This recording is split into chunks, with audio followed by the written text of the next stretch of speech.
Hare Rama, Hare Rama, Rama Rama, Hare Hare. Hare Krishna, Krishna Krishna, Hare Hare.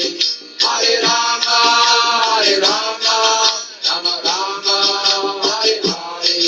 Hare Krishna, Krishna Krishna, Hare Hare. Hare Rama, Rama, Rama Rama, Hare Hare. Hare Krishna, Krishna Krishna, Hare Hare. Hare Rama, Rama, Rama Rama, Hare Hare. Hare Krishna, Krishna Krishna, Hare Hare. Hare Rama, Rama, Rama Rama, Hare Hare. Hare Krishna, Krishna Krishna, Hare Hare. Hare Rama, Rama, Rama Rama, Hare Hare.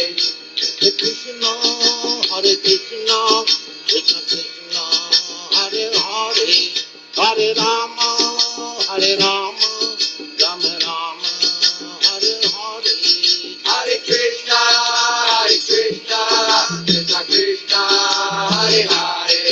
Hare Rama, Rama, Rama Rama, Hare Hare. Hare Krishna, Krishna Krishna, Hare Hare. Hare Rama, Rama, Rama Rama, Hare Hare. Hare Krishna, Krishna Krishna, Hare Hare. Hare Rama, Rama, Rama Rama, Hare Hare. Hare Krishna, Krishna Krishna, Hare Hare. Hare Rama, Rama, Rama Rama, Hare Hare. Hare Krishna, Krishna Krishna, Hare Hare. Hare Rama, Rama, Rama Rama, Hare Hare. Hare Krishna, Krishna Krishna, Hare Hare. Hare Rama, Rama, Rama Rama, Hare Hare. Hare Krishna, Krishna Krishna, Hare Hare. Hare Rama, Rama, Rama Rama, Hare Hare. Hare Krishna, Krishna Krishna, Hare Hare. Hare Rama, Rama, Rama Rama, Hare Hare. Hare Krishna, Krishna Krishna, Hare Hare.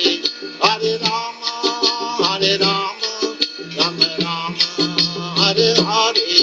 Hare Krishna, Krishna Krishna, Hare Hare. Hare Rama, Rama, Rama Rama, Hare Hare. Hare Krishna, Krishna Krishna, Hare Hare. Hare Rama, Rama, Rama Rama, Hare Hare. Hare Krishna, Krishna Krishna, Hare Hare. Hare Rama, Rama, Rama Rama, Hare Hare. Hare Krishna, Krishna Krishna, Hare Hare. Hare Rama, Rama, Rama Rama, Hare Hare.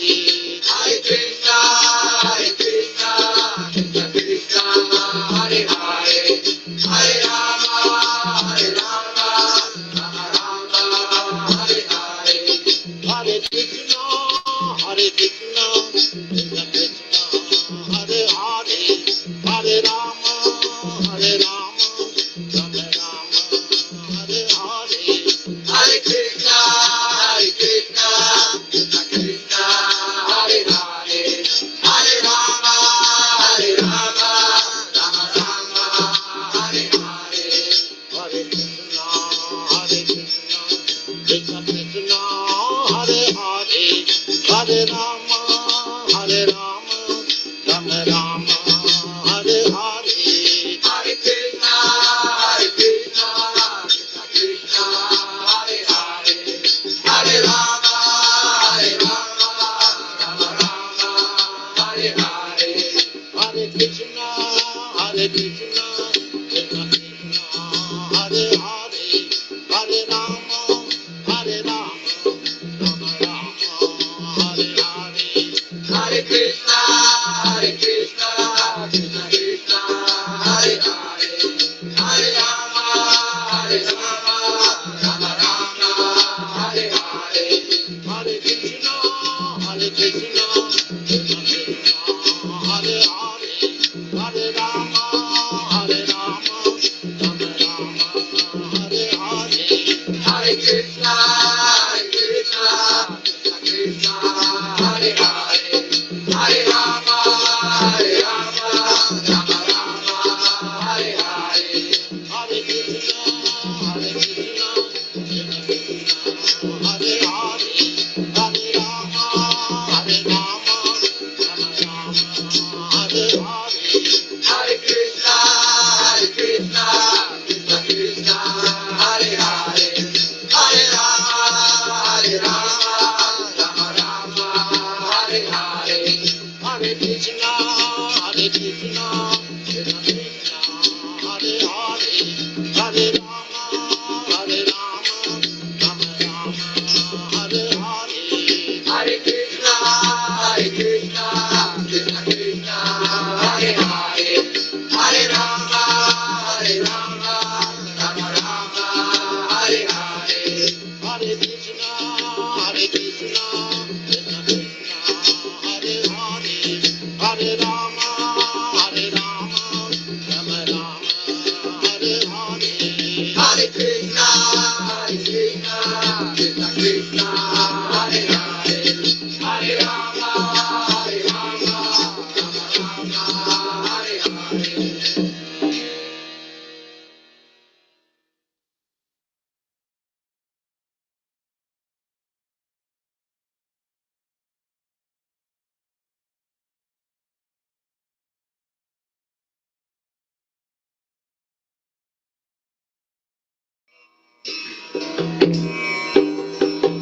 Vandeham Shri Guru Shri Gita Padakamalam Shri Gurum Vaishnavanscha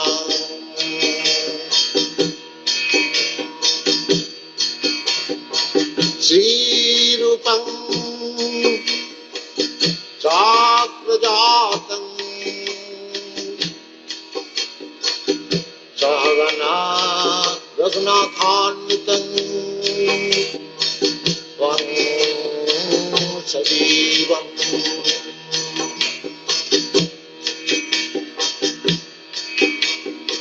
Sadvaitam Savadhutam Parijana Sahitam Krishna Chaitanya Devam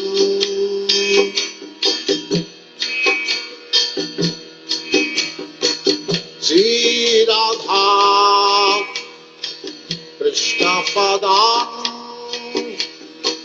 Sadhana Lalita Shri Vishakhantam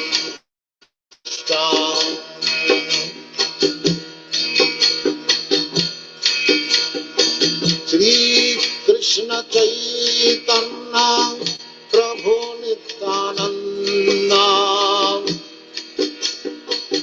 Shri Advaita Gadadhar Shivasadi Gaur-bhakta-vrinda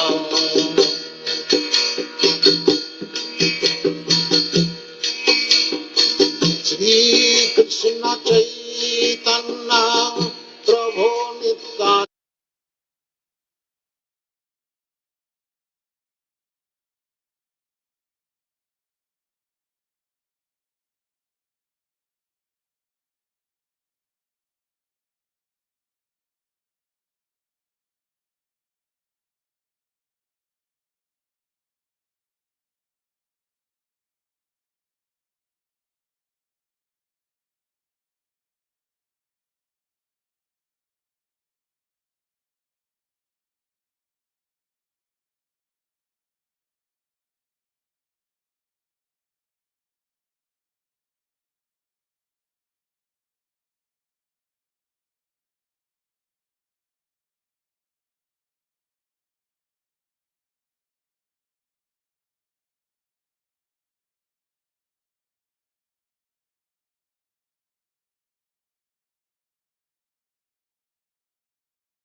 Bro, 1 minute.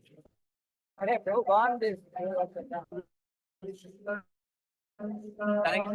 That one. Where?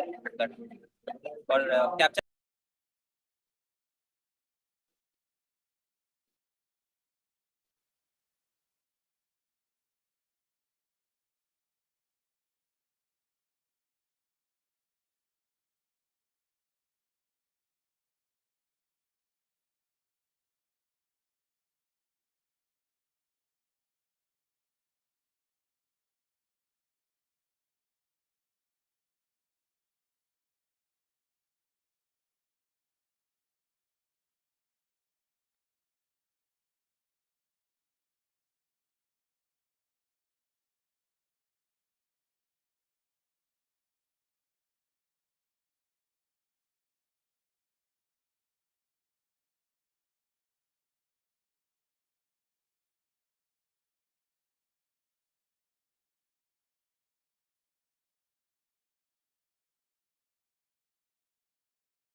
Thanks, thanks so much.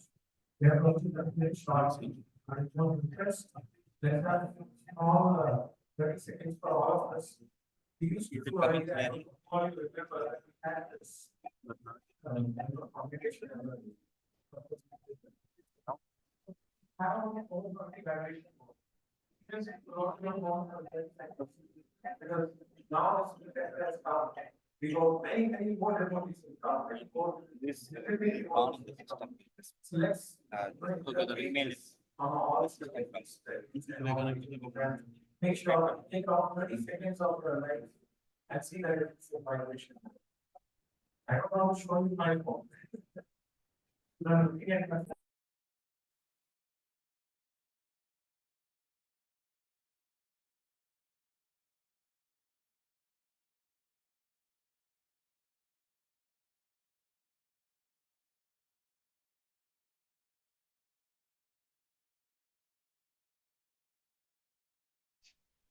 Hare Krishna, just give few more minutes and Prabhuji will be here. The class will be till 12. And then we'll have Pushpanjali, Kirtan, Aarti, and then Prasadam. So most of you will be having fasting till noon. So maintain that. Thank you. Hare Krishna.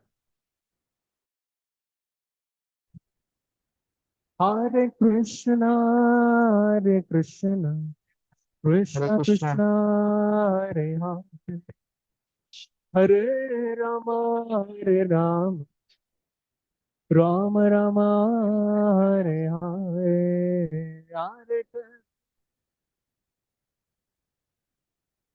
Krishna Krishna, Hare Rama, Hare Krishna, Hare Krishna, Hare Krishna, Hare Krishna, Hare Krishna, Krishna Krishna, Hare Ram, Ram Ram, Hare Hare.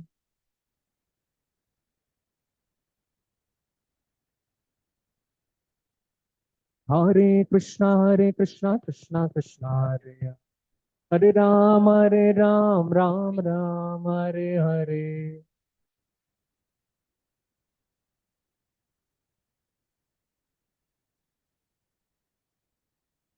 Hare Krishna, Krishna Krishna, Hare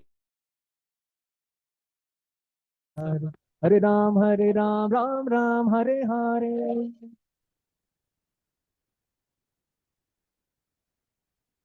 Hare Krishna, Krishna Krishna, Hare Hare Ram, Ram Ram, Hare Hare.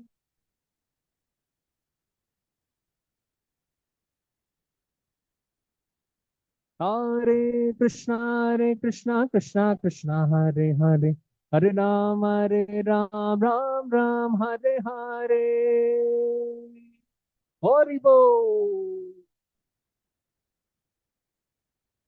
Hare Krishna, Krishna Krishna, Hare Hare. Hare Ram, Ram Ram, Hare Hare.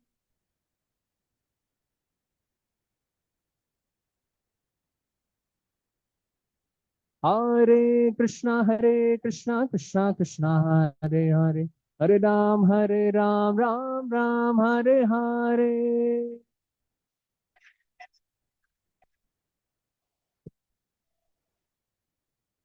Hare Krishna, Hare Krishna, Krishna Hare Hare.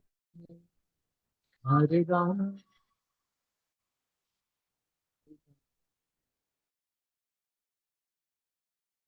Ram Ram, Hare Hare.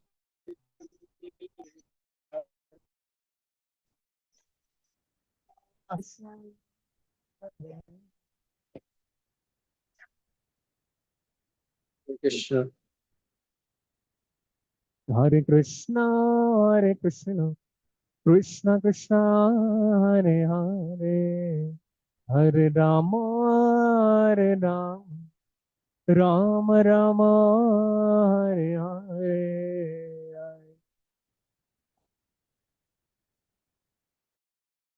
Hari Bo, Gaur Hari.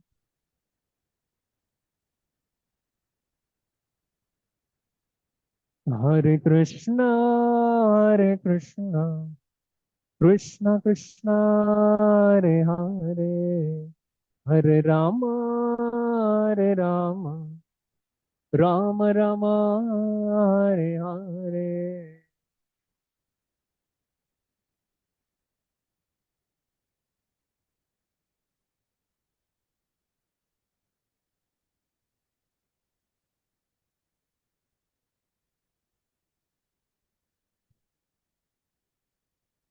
Hare Krishna, Krishna Krishna, Hare Hare. Hare Ram, Ram Ram, Hare Hare.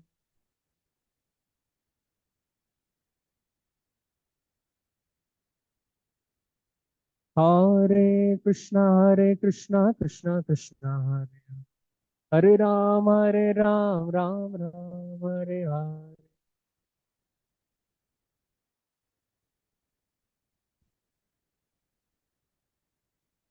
Hare Krishna, Krishna Krishna, Hare Hare. Hare Ram, Ram Ram.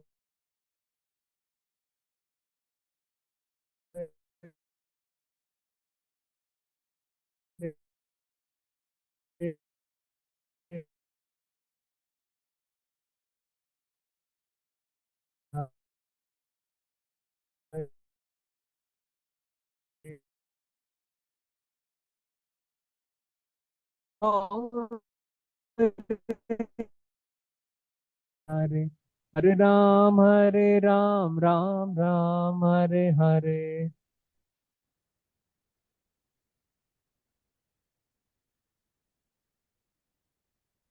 Hare Krishna, Krishna Krishna, Hare Hare. Hare Ram, Ram Ram, Hare Hare.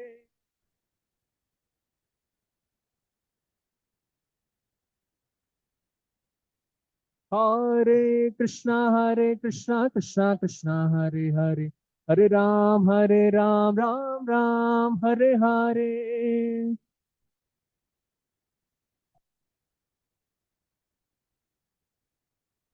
Hare Krishna, Krishna Krishna, Hare Hare.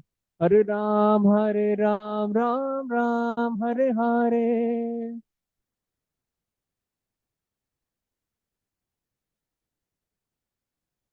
Hare Krishna, Krishna Krishna, Hare Hare, Hare Rama, Hare Rama, Rama Hare Hare, Hare Krishna.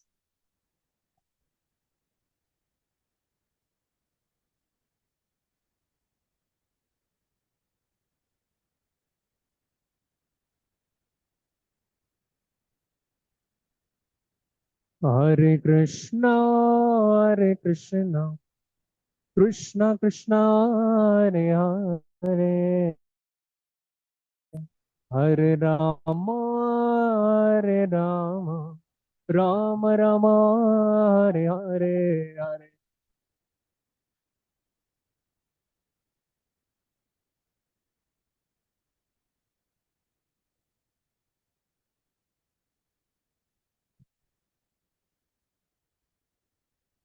Hare Krishna, Krishna Krishna, Hare Hare, Hare Rama, Hare Rama, Rama Rama, Hare Hare, Hare.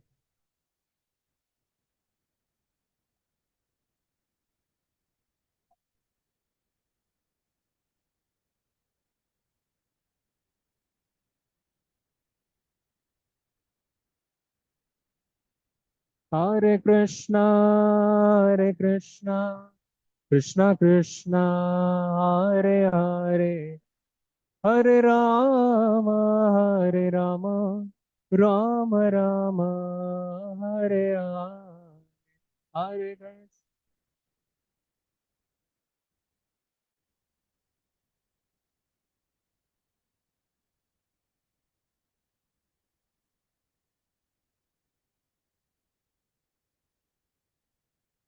Jaya Prabhupada, Jaya Prabhupada, Prabhupada, Jaya Prabhupada.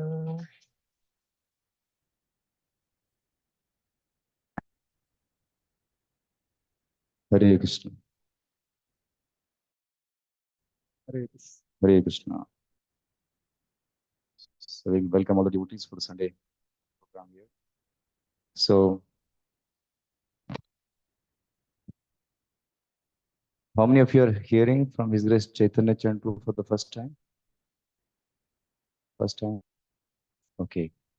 So, quite a number. So, just like to briefly introduce His Grace Chaitanya Chantu to all the devotees. So, His Grace Chaitanya Chantu is a senior brahmachari practicing Krishna consciousness since more than 25 years. He joined in ISKCON Pune, and then since then he is teaching this Krishna consciousness, especially he is a specialist in Bhagavad Gita teaching. So he has authored more than 25 books on Bhagavad Gita, and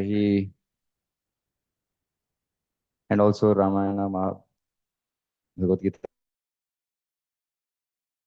Also travels all over the world and speaks at various forums like TEDx, World Peace Conference, UNESCO, Intel, Google, Microsoft, Salesforce, Stanford, Princeton, Yale, Harvard, Massachusetts, Cambridge, and many more places.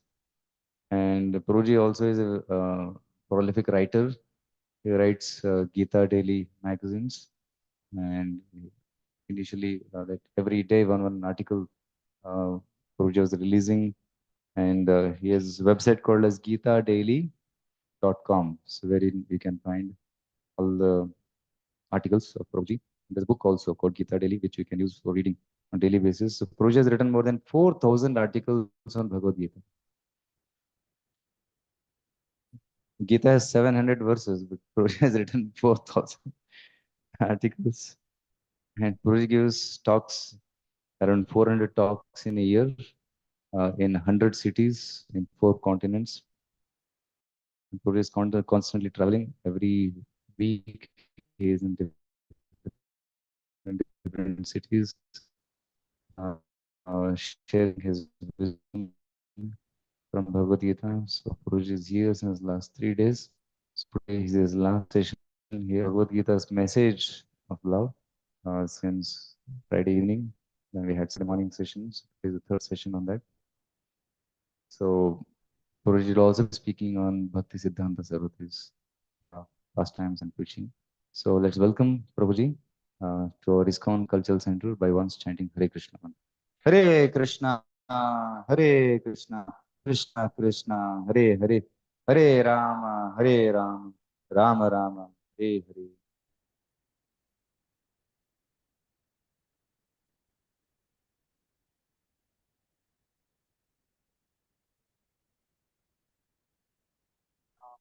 Ram Ram Hare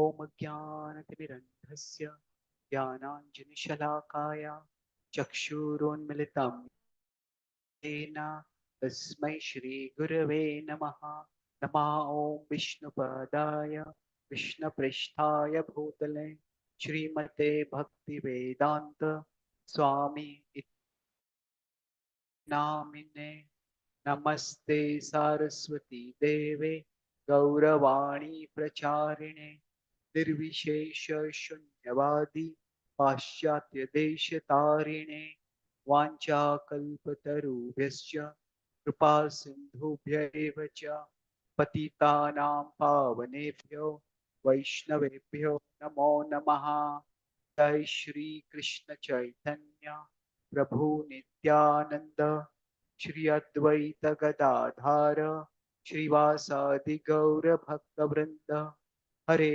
Krishna Krishna Krishna Hare Hare Hare Ram Ram Ram Hare Hare Hare Krishna grateful to be here with all of you and today we have two separate topics to speak on. One is we are doing the Gita series part, which we'll be completing. And then we are going to talk about Bhakti Thakur. So I'll speak first about the Bhagavad Gita for some time, maybe 30-45 minutes. And then we'll speak about Bhakti Thakur.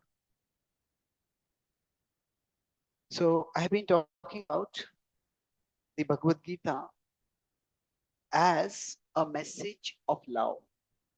The Gita is, we can see it as philosophy, and it is of course philosophy, but it is also an expression of love, of Krishna's love for Arjuna, and by extension, it's also ultimately divinity's love for humanity. So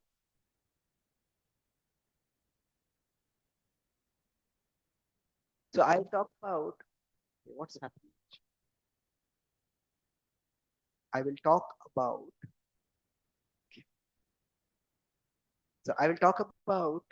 three sections in the Bhagavad Gita where Krishna's mood comes out very vividly. You had two sessions. In the first session, we talked about the especially how Krishna's purpose in Gita is to console and pacify Arjuna, who is agitated and disturbed, and how Krishna offers education through a combination of enlightening and encouraging. Maybe let's use the normal mic. No, it's not my breathing.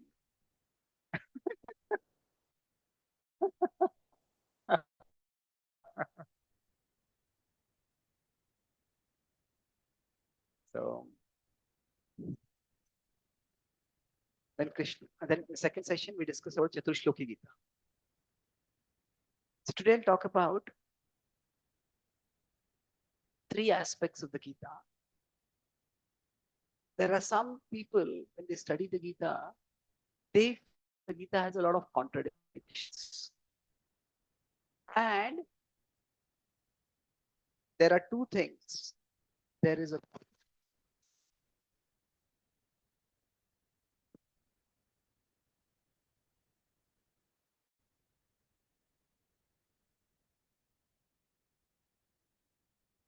So where is the interference? Okay.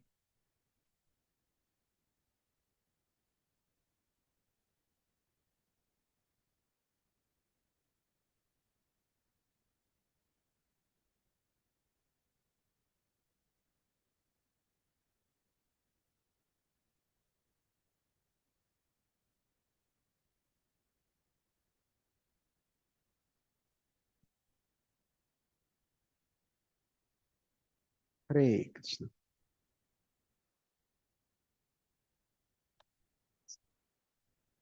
The mic is over. Mic is sensitive. It's just a polite way of saying I am overactive.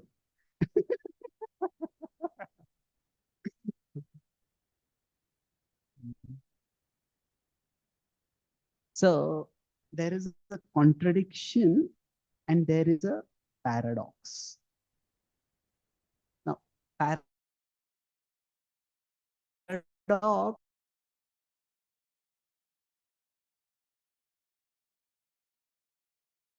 refers to an apparent contradiction. So many of you may have heard the standard example of a paradox. Say there is a character Devadatta. So Devadatta fasts throughout the day. That's one statement. The other statement is Devadatta's weight is increasing.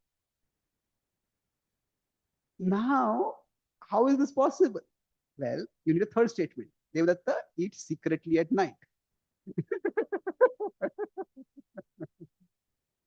So sometimes when there is a paradox, what it means is there are two statements which in themselves are contradictory.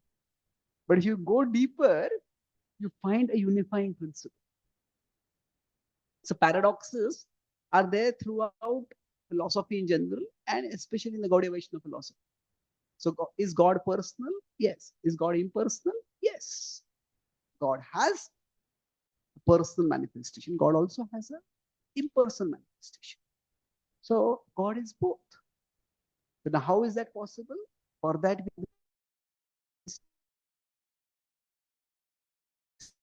God is not like us. Are not contradictions, they are paradoxes. And to reconcile these paradoxes, we need to go deeper into what is happening in the Gita. So I'll talk about, let's see, 2 or 3 paradoxes depending on how much time we have. So first is 1863 versus 1866. So 1863, let's go to the verse. Krishna is telling that, oh Arjuna, you deliberate and do as you desire. So 1863 seems to tell Arjuna you have freedom. You do as you desire after deliberating. But then if we go to 1866, Krishna is saying, what is 1866? Surrender unto me. Just surrender. Mamekam sharanam. So now if you're telling somebody to surrender, that doesn't seem to give them freedom. Surrender, isn't it? So these two seem to be somewhat contradictory. Let's look at these two verses and we'll see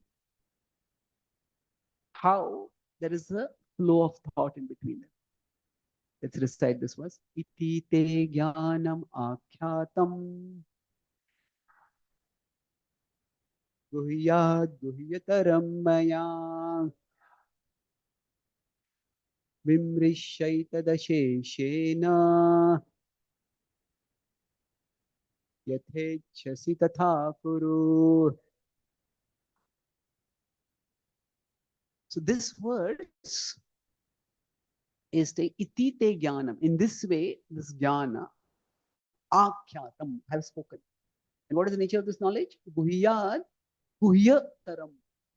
So guhya is confidential and more confidential than in the past. Guhyatara is a superlative, good, better, best.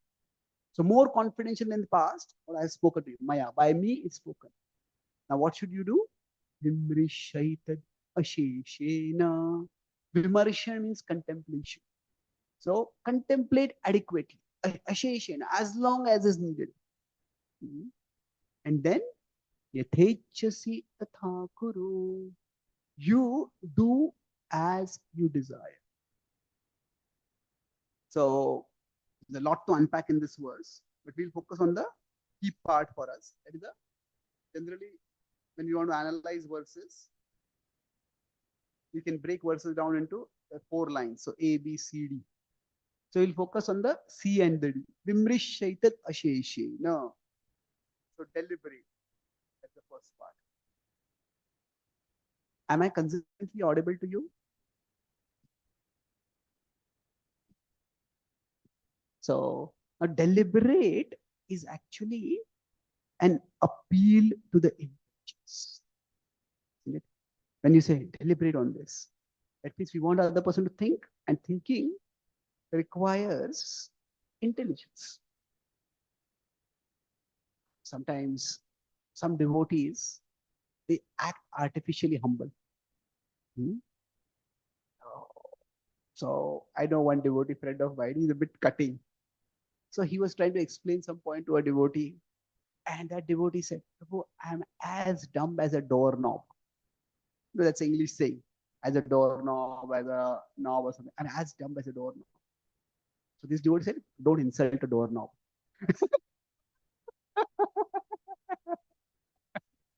So, so the point is that yes, we all have limited intelligence, but Krishna wants us to use whatever intelligence we have. So Vimrishaita, deliberate, and then do as you desire. So that's the next part. Do as you desire. So this is an appeal actually. It's not so much an appeal as it is a respect of the independence. So the third line is appealing to the intelligence. You contemplate. And then yes, it is your life. You decide what you want to do. You do as you desire. Yatha ichchasi tatha. So this kind of mood is remarkable. I spend more than 6 months a year outside India, especially in the Western world. So I interact with a lot of devotees who are trying to also appeal to Westerners, even in America and other places. A lot of Indians are coming to our, but not so many Americans or other Australians or British people are coming. So this devotee friend of mine, he said, I want to write a book on the Bhagavad Gita, which can appeal to Christians. So he said, not just Christians, it's like basically people who follow the Abrahamic religion, Christians and Jews. Says, I want to call it the 10 Commandments of the Bhagavad Gita. So I told him, the idea of reaching out to them is good, but this idea is not good. Why? He said the Gita's mood is not a mood of commandments. The Gita's mood is more of choices and consequences. If you do this, this will happen. If you do this, this will happen. Then you do as you desire. So in the Gita, God is not high up in the sky, issuing edicts and sending thunderbolts to those who are disobedient. God is like a sage. He is a sage, but he is a sage not high up on a pedestal. He's a sage who is right next to Arjuna. So he's more like a guide by the side. He's a guide by the side. He is not a sage high up in the sky. He's definitely a sage. But the mood of the Gita's mood overall, it's not about commandments. Now, there are some commanding statements which do come up, and we will discuss them. But the overall mood is much more of education, choices, and consequences. And that mood is very much seen over here in this particular verse. Krishna is finished speaking the Bhagavad Gita more or less at this point. And at this point, he's telling Arjuna, now you deliberate and you do as you desire. In the first session, I said we'll take 3 metaphors. One of them was a doctor and patient.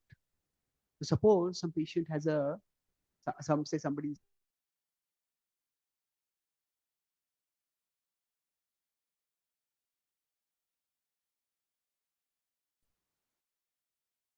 has a very sick disease. It's very sick.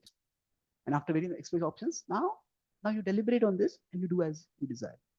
You want to take, there is chemotherapy, there is this therapy, there is that, there is this, there is this. It's a grave decision. It requires contemplation. So, in one sense, if you consider the Bhagavad Gita, where does the Gita end? Where is the Gita's ending? So now we could say it's the 1878. That's where the book ends. Yeah, that is true. But we could, based on a thought flow, we can look at various places where the Gita ends. One is 73. So here the book ends. Here the discussion ends because Krishna is speaking and Arjuna responds. At 72, we could say this is Krishna's speech ends. That is a conclusion of Gita. Then we could say 66. This is Krishna's instruction ends over. And then we could even say 63. By 63, it's more or less here.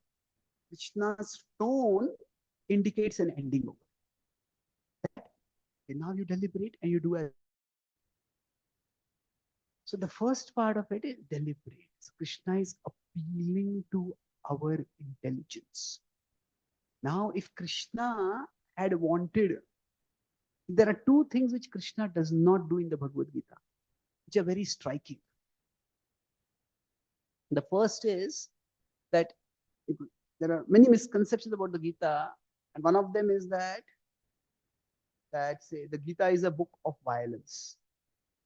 Nowadays, there is religious extremism very much feared in the world, and any book which seems to call people for fighting, people are very afraid of that.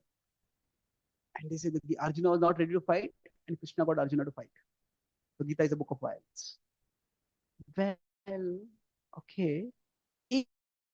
If Krishna's purpose had been just to get Arjuna to fight, then there is a very easy way to get somebody to fight. So if, say, this person is B, this person is C, and say, I'm A. Now, I want A to attack B. So what is the way to do that? It's yes, what is it? Instigate, incite, provoke, isn't it? And how do we incite? Tell the other person how terrible she is, he did this to you and she did this to you and they spoke like that and they did like that. Basically, the key is demonize. We demonize. Now, Krishna does not have to demonize the Kauravas because they are already demons.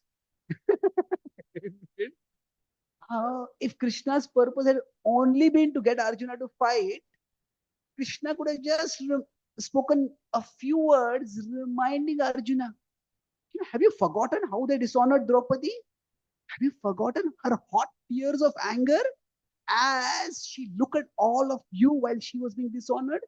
Have you forgotten your sense of helplessness at that time? Have you forgotten the vows that you had taken to destroy all of them? What use is your masculinity if you cannot fight when you have the opportunity? Just a few words would have got Arjuna fuming. Isn't it? But it's remarkable that Krishna doesn't even mention that incident in the Bhagavad. If his purpose had been to get Arjuna to fight, a very straightforward way would have been to incite him. But instead, Krishna takes completely, its fighting is passionate, but Krishna is taking a completely dispassionate approach. It's, you have anger, you have possessiveness. And then, why is that? What is the reason to fight then? It's almost the opposite approach. You can eat food like this, Krishna seems to be eating like this, struggling to give philosophy. So why is that? Krishna, it's not a book of violence because there is no inciting speech. There is no hate speech over there. In fact, there's the opposite of hate speech, isn't it? The opposite of hate speech is Krishna is telling, don't hate the people who are your enemies. See all of them equally. So actually, the Gita's purpose is not to give circumstantial reasons for fighting. That Arjuna fights is a truth. But the Gita's purpose is not that. It is to give universal principles for living and for decision making. Because of this itself, that the Gita is so relevant for all time. Because the Gita is not talking about that time at all. The action that happens after hearing the Gita is at that time. But the Gita's focus on universal principles of. And that's why, if you see at the start also, in 2.7, Arjuna's question is not, should I fight or should I not fight? His question is not also, what is my duty? It is not puchami tvam mama dharma sammudha cheta. It is puchami tvam dharma sammudha cheta. It's a very universal question. What is dharma? Not what is my dharma. And so Krishna does not take this approach of inciting Arjuna. If you see the Gita's message, it is certainly not a message of violence. Now, there are some commentators who say that the Gita's message is a message of non-violence. Well, to say that the Gita's message is a message of non-violence is violence to the Gita. Why? Because the Gita does lead to Arjuna fighting. Krishna does value ahimsa.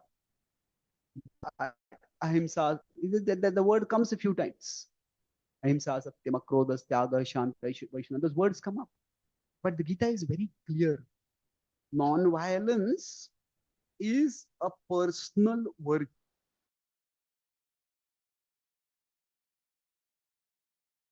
It is not.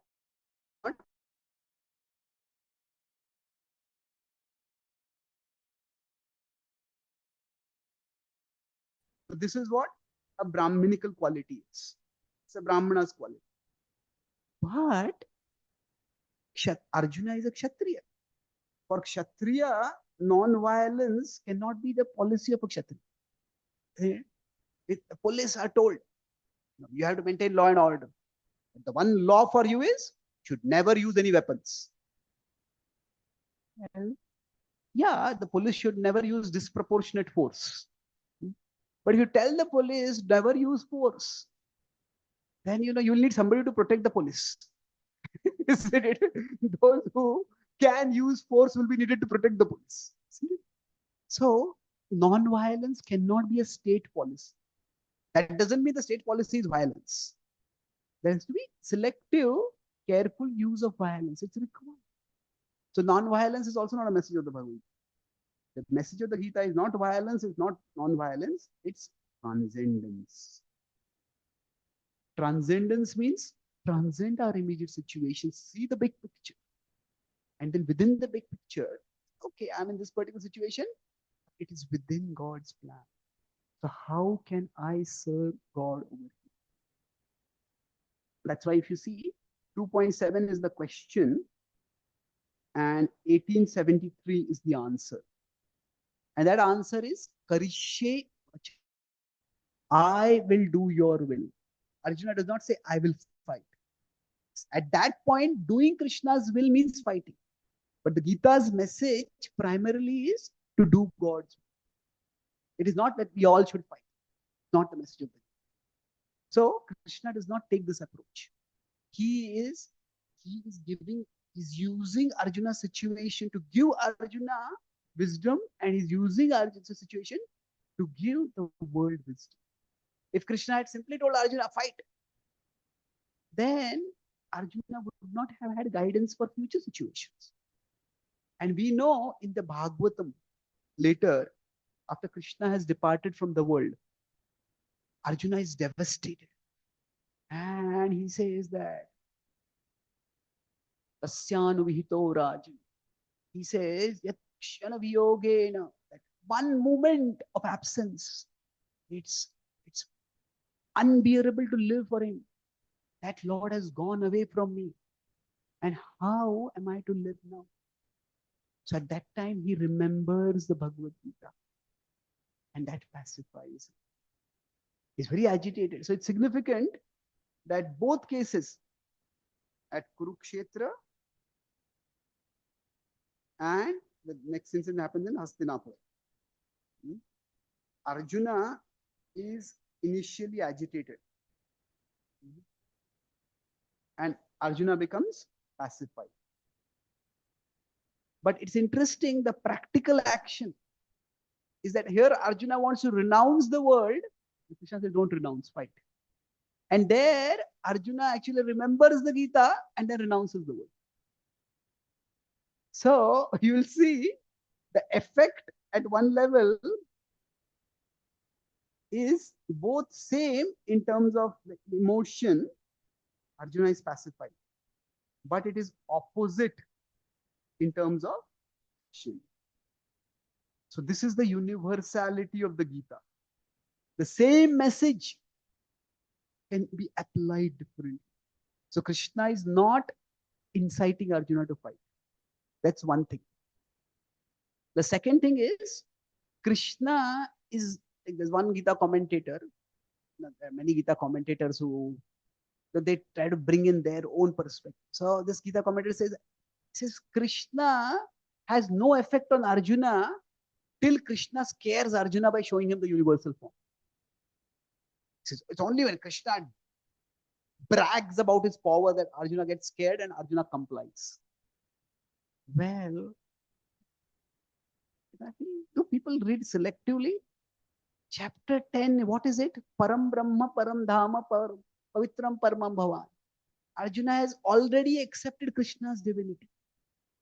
So it is not that Arjuna was not ready to fight. And Arjuna was made ready to fight after seeing the universe. It is not like that. Arjuna was already ready to do Krishna's will. But he had some further questions. So it's not that Krishna uses his godhood, his power to force compliance. It's like some people say that. That's saying, shape up or ship out. My way or the highway. Some bosses say, all of you are perfectly free to express your opinion as long as you agree with me. So now Krishna is not like that. If Krishna had wanted to use his godhood, Krishna would have completed the full Gita in just 6 words. I am God. Obey me. Fight. Bhagavad Gita Sampurnam. Krishna does not do this. Why?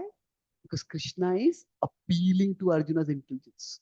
Krishna wants Arjuna to himself be convinced. So, Vimrishaitad Asheshena, he's deliberate. And then do as you desire. So Krishna respects the free will, the independence of the individual. And in most religious traditions, a vision of God who respects human intelligence and human independence is actually very rare. It's mostly God is giving commandments, God is high up in the sky. So the mood of the Gita is very different. So this verse is not just a one-off verse, it's like a overall mood of the Gita is reflected in this verse. So once I was giving a class on this verse itself, or on this particular mood, and one devotee said, but actually Krishna cancels this. Because Krishna says Sarva Dharman Parityaja, isn't it? So he said, actually, Krishna does not really mean this. Krishna is just saying this, but this is what Krishna really wants. And what he wants is Sarva Dharman Parityaja. So, well, it's a superficial understanding.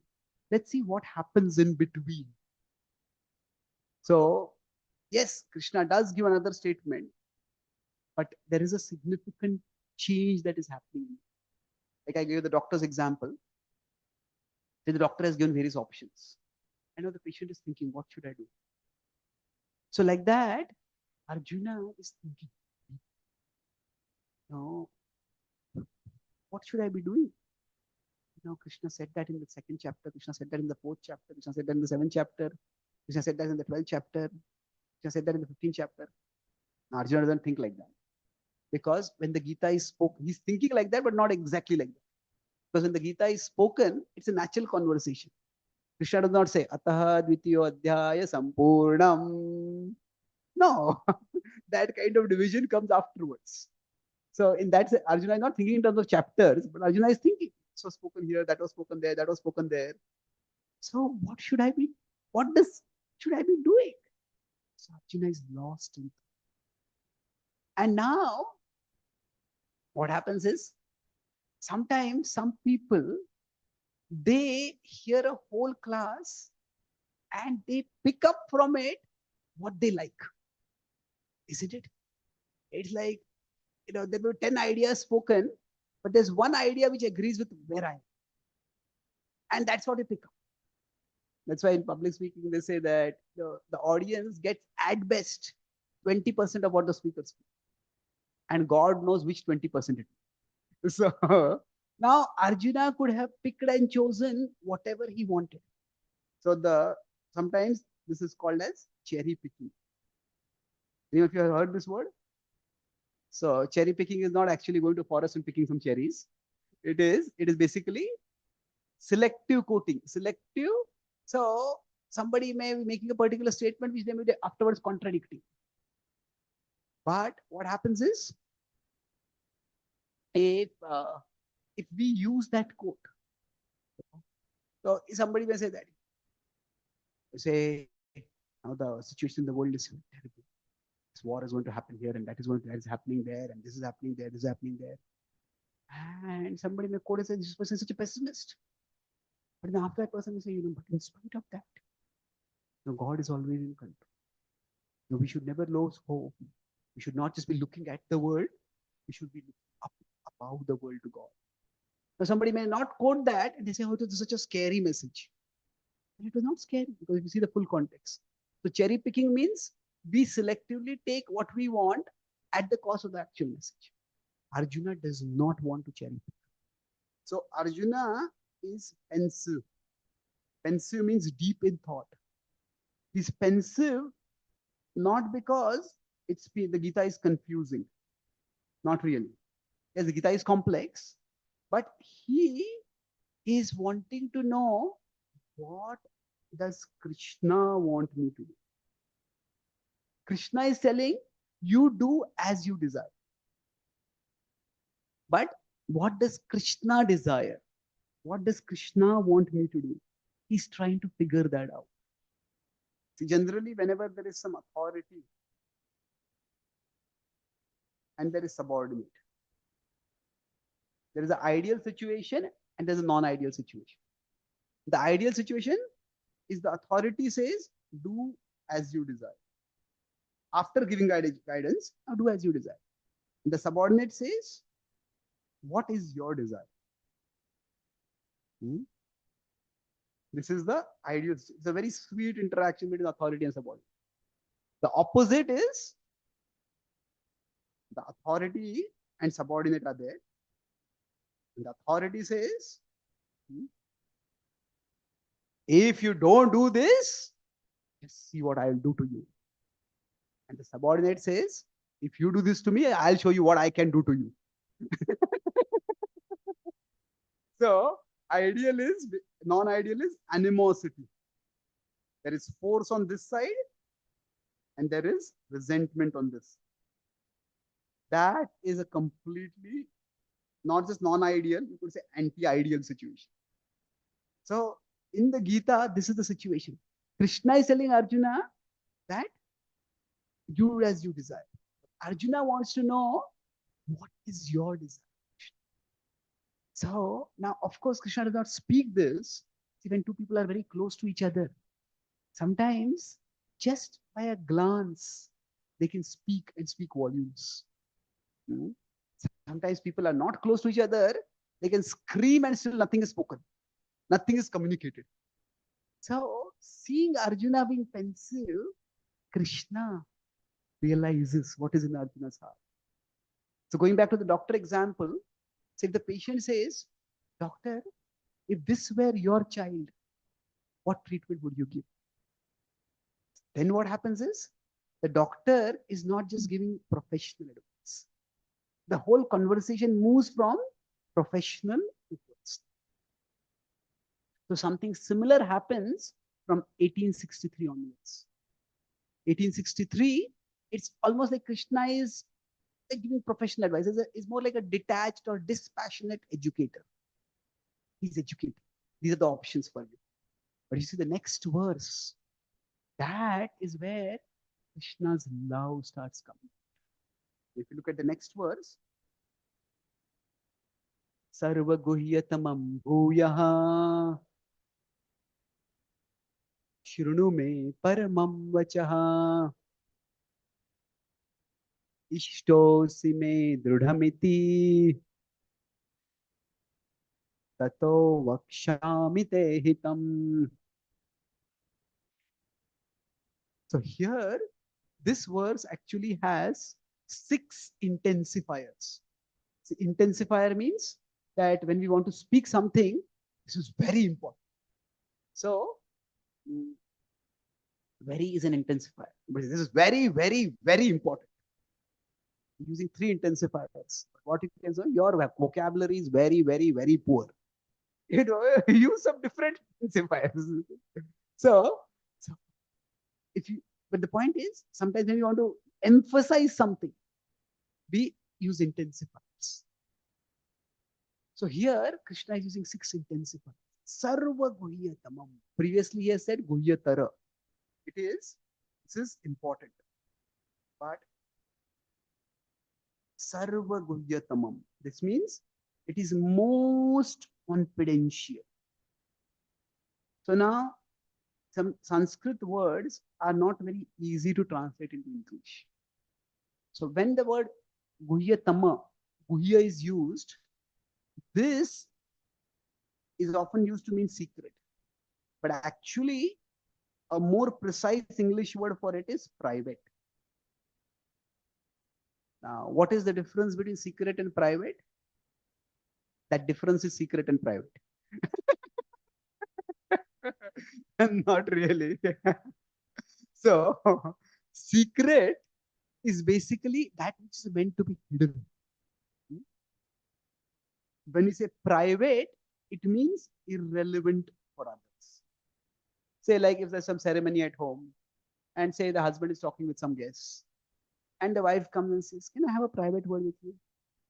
Now, that doesn't mean it as something top secret. It just means that it's not something which everybody needs to know.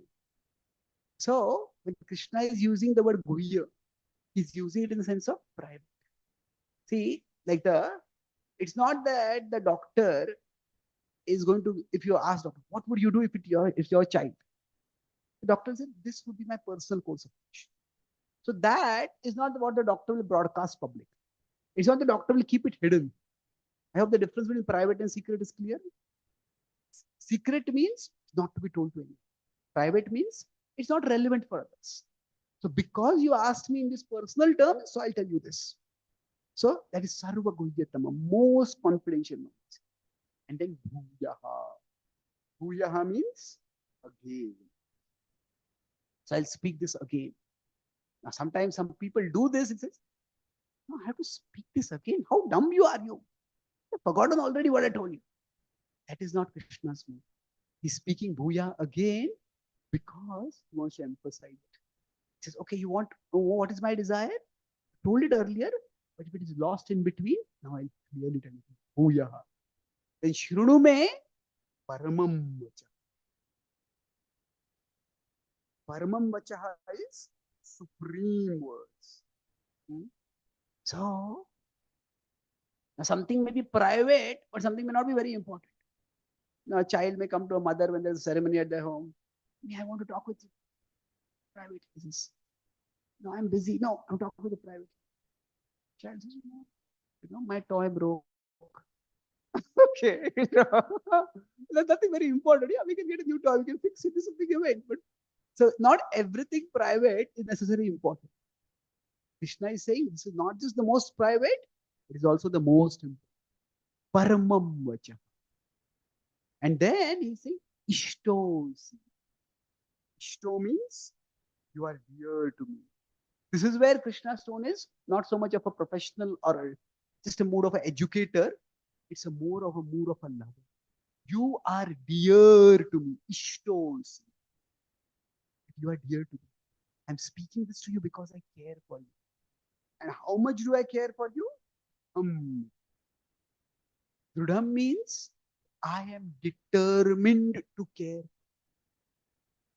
I am determined to care. Krishna had earlier told in the Bhagavad Gita in 9:14 that the devotee should worship him with Drudhavrataha.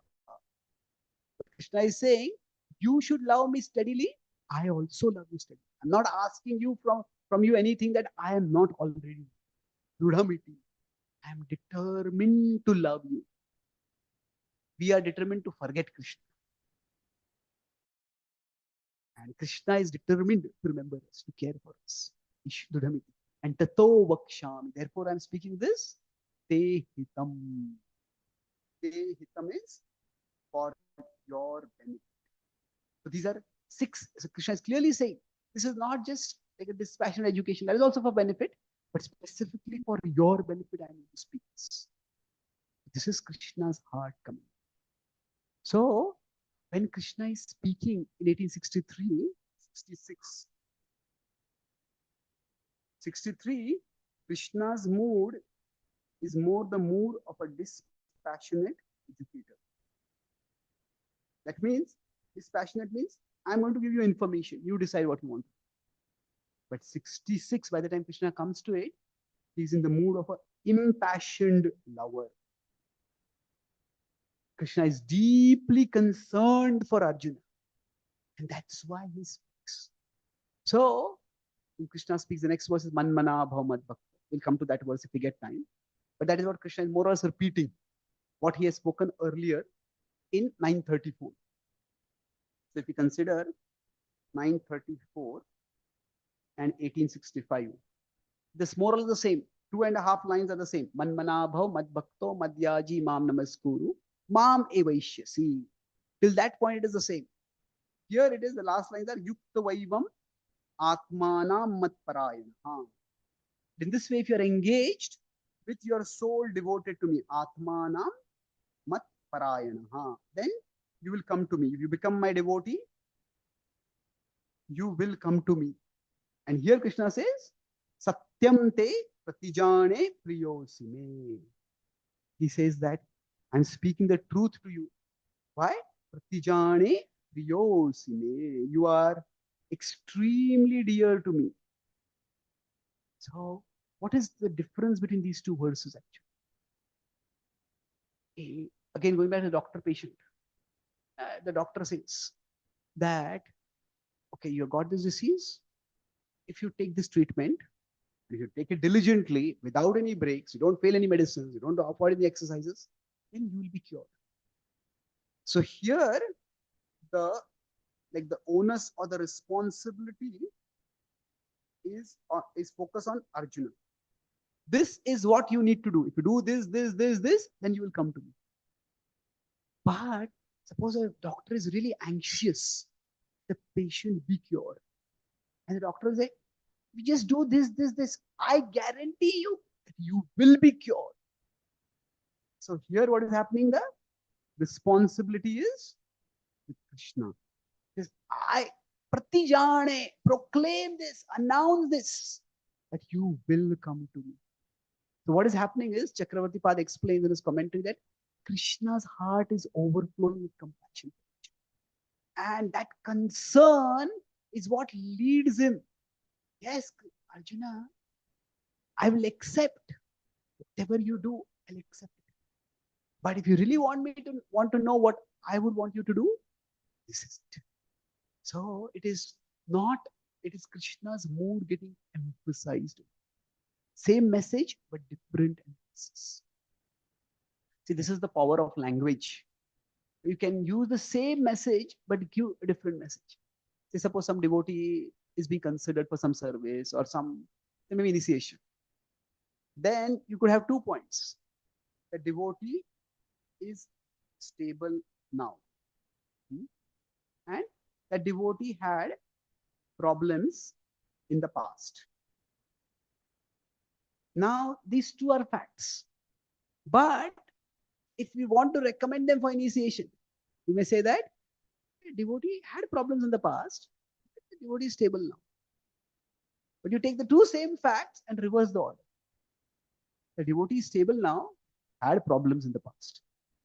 So what happens is, the second is clearly says reservation. It's not a recommendation, isn't it? So the emphasis can be very different. So the emphasis in 1865 is Krishna is taking responsibility, saying that I will guarantee. And then Krishna speaks. That is like a doctor saying, when Krishna says, Sarvadharman parityajya mamekam sharanam vraja. Aham tvam sarva papebhyo mokshayishyami ma shucha. What it's like a doctor saying, just take this treatment, just do what I'm telling you to do. Whatever complications happen, I will take care of those complications. So Krishna says, Sarva papebhyo mokshayishyami. So that is a remarkable declaration. It's not done some papebhyo, but sarva pape. So what it means is, it's like a doctor who is ready to take unlimited liability. You know, every doctor, generally if they do a surgery, they get us to sign a disclaimer. If anything goes wrong in the surgery, we won't help the doctor. I'm doing the surgery with my consent. So the idea is, people don't want to take liability, and if there's liability, there's limited liability. Isn't it? Even if we get some insurance, insurance will say that we'll cover only for these conditions and only till this amount. But Krishna is saying, Sarva papebhyo mokshayishyami. So this Sarva Dharman Parityajya is 1866. Is not a contradiction from 1863. It's just that the mood is evolving. Krishna is speaking in a more personal tone. Okay. So this is how Krishna's heart comes out. And that same thing comes out in another way. If you look at another verse from the Bhagavad Gita, this 1866 seems to contradict a verse which has come earlier. That is 728. Now 728 is Yesham tu antagatam papam jananam punya karmanam te dvandva moha nirmukta bhajante mam dridhavrataha. So Krishna in 728 seems to say, give up sin and then you can practice bhakti firmly. And practicing bhakti is actually a preliminary step of surrendering. Surrendering is a very advanced stage. So, but Krishna is seeing here, surrender and I will free you from sin. So there is a clear difference here. Now, why is this difference there? Again, it is an expression of Krishna's love for us. It's like sometimes, say, some treatment is to be given, and the treatment is a little difficult. The doctor may say, you got very high blood pressure right now, we can't do surgery. First, you get your blood pressure down, or you first get your sugar level down, whatever, then we'll do the surgery. So, like that, Krishna is here more like a cautious doctor. No, not here. There, on the other side. He's like a cautious doctor over. You have to deal with these preconditions. First, become free from sin, then you practice bhakti. But here, at the end, the doctor is personally invested in the patient. Doctor is saying that, what are blood pressure, this, that, I'll get special equipment, I will get medicines, I will do everything.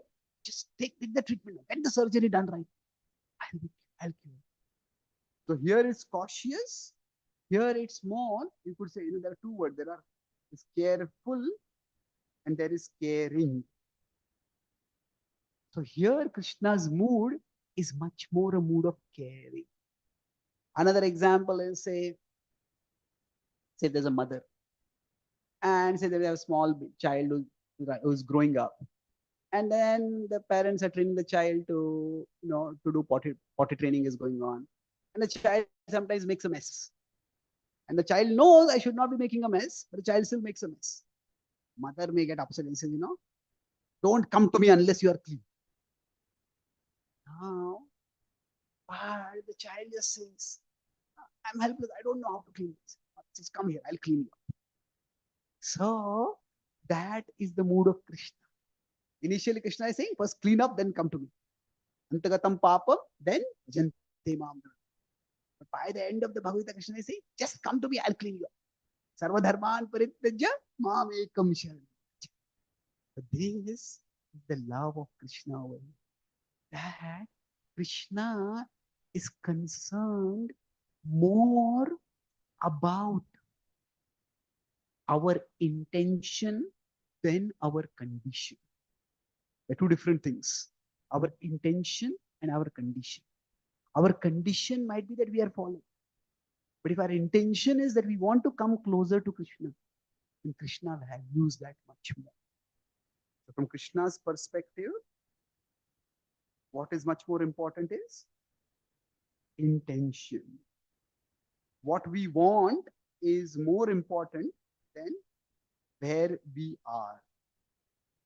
If Prabhupada, during his time, he said that India, at that time, he would say Indians are this close to Krishna, but they're infatuated with the West. They're turning away from Krishna. These Western people are this far away from Krishna, but they're interested in Krishna. So, that can apply for many of us. Charan Thakur, we'll talk about him in a short while. He would say that often the people who miss the train are the people whose homes are right next to the railway station. Oh yeah, when the train comes, I'll go and catch it. You keep delaying, and the train comes and goes.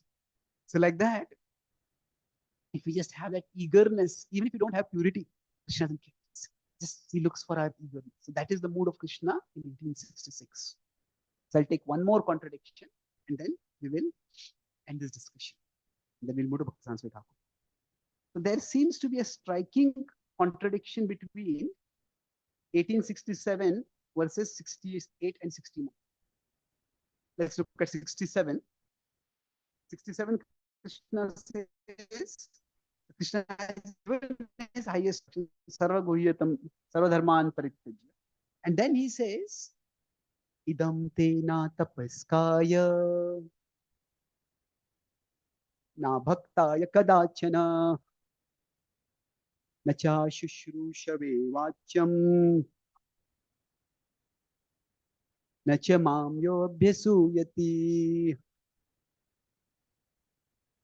So Krishna is basically saying, he's giving a list of people to whom this message should not be given. He says, first of all, idam te na tapaskaya. Those who don't do austerities. Na bhaktaya kadach. Those who are not devotees. Na abhaktaya. Those who are not devotees, don't give this message to him. Na cha shushrushave vachya. Those who don't have a service attitude, don't give this message to him. And then lastly, certainly, nurture. Also, certainly, nacha mam yo abhyasuyati. Those who are envious, don't give this message. The question maker, who's left it? It's almost as if Krishna is telling, don't give this message to anyone at all. And if you see, this itself is strange, but the next verse is, one who gives this message to others is extremely dear to. Yaidam paramam guhyam mad bhakteshu abhidhasyati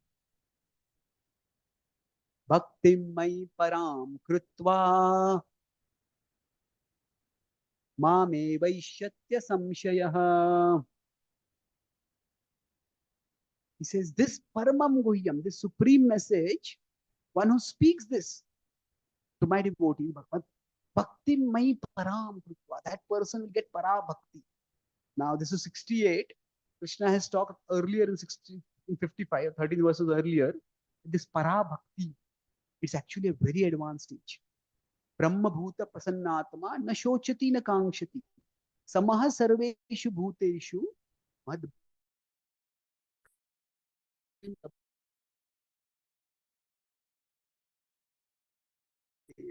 At least Krishna is saying this, that this Para Bhakti, it has attained impersonal, not just realization, but impersonal perfection. So Para Bhakti is a very, very advanced stage. And Krishna is saying that those who share my message, they will get this Para Bhakti. And on top of that, they will also come to me. So it seems that it's 1867 is forbidding. Don't share this message. And this is exhorting for the sharing of the message. So what exactly is going on over? So the thing is, again, it's a matter of movement. If we consider, say, now there's a parent, and the parent has many children, say child 1, and like that, say there are 4 or 5 children. Now say one of the children has been very responsible, has done something very difficult, has really earned the trust of the parent, has endeared themselves to the parent. Now Prabhupada was once asked, do you love all your disciples equally? Prabhupada said yes. And he said, if someone comes forward to render service, I reciprocate. Like, yes, parents love all their children. But then if some children are responsible, then naturally the bond with the parent and children will be much more. Parents can count on this child. If I do this, they're going to do this, they're going to do it. Some children, the parents can count on. Some children, the parents have to count, when will my child come also? Isn't it? They practically never turn up. So naturally the bond will be more. So when Krishna is speaking 1867, it's like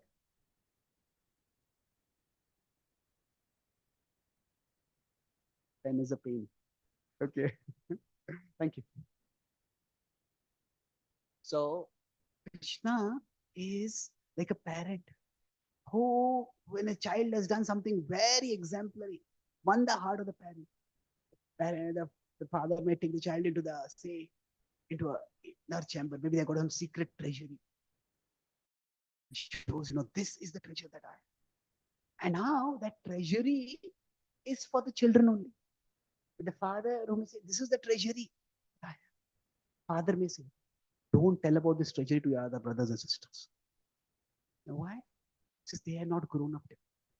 If they come to know about this, then they will just want it and they will waste it.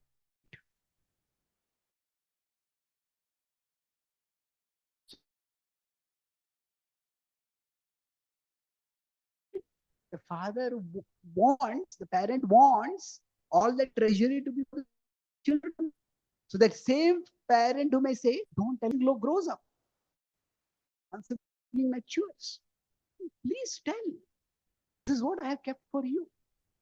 So like that, 1867, Krishna is telling this, my message, that I take responsibility. I take unlimited liability. It's a secret message. This is confidential. Don't tell this to everyone. Because what happens is, people may say that, I can do whatever wrong I want and God will take care of that. Do not fear. No, you should fear.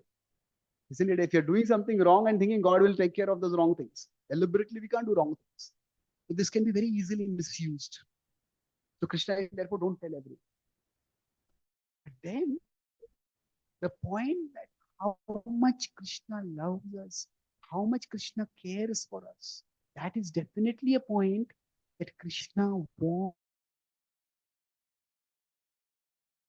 everyone to know. And according to their level of maturity, that Krishna allows us, this message is which we all should ourselves be convinced about.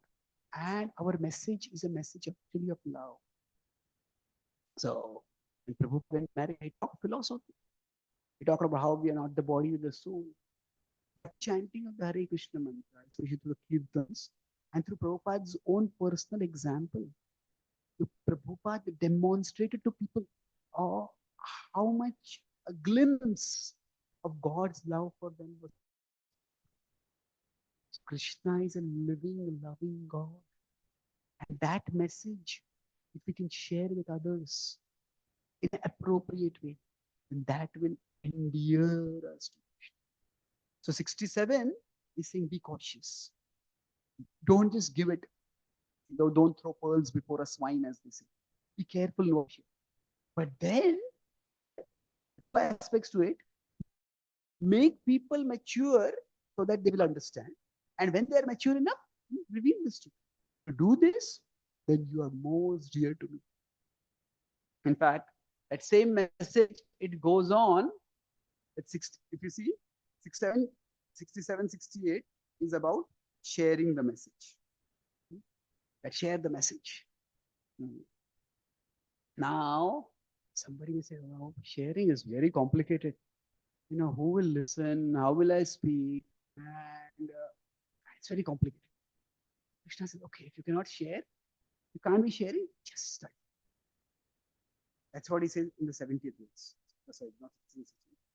This is 68, 69. So he says, if you can't share this message, just study the message. It's like, suppose somebody has fallen in a well. And there is some very helpful person from outside. That person throws a rope down. He says, hold on to this rope and climb up. So, first is climb up. Now, that itself is a great help, because otherwise, how will you come out? That person says, oh my God, if I have to climb up, I have to hold on to the rope, and my whole body weight will come on the rope, and my hands will get scratched, and I'll get rashes and wounds. It's too difficult. I can't do it. And that person may say, okay, what we do is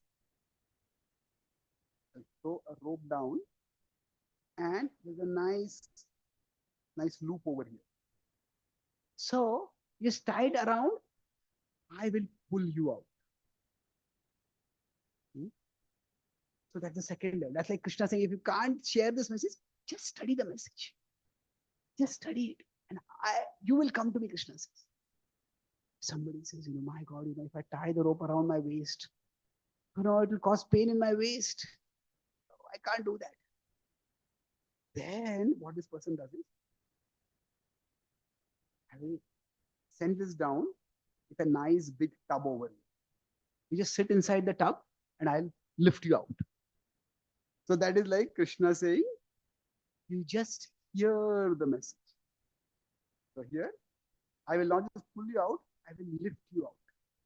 Here Krishna is saying in 71, you can't study, just hear the message. So we see here there's the compassion of Krishna at some level or the other. Connect. Share great. You can't study, then just hear. So Krishna wants us to connect with him. That's how eager he is. You remember in the first section I talked about Udaraha. Krishna says that, yeah, he calls those who want to connect with him for whatever be the reason. It's charitable. This is Krishna's heart.